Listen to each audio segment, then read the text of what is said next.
At para sa ating pabawang pampagood night, pambihira raw ang grupo ng mga asong tampok natin ngayong gabi. Patunay sila na habang may buhay, may pag-aso. Buti sa'yo napunta yun.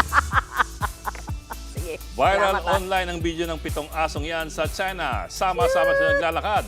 May Golden Retriever, may Labrador at may Corgi.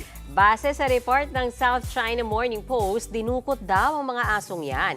Pero nakatakas sila sa mga dog napper. At ang matindi sa lahat, nagawa nilang makauwi ng magkakasama. Salamat sa leader nilang Corgi na alam ang daan. Kahit 17 kilometers sila away from home.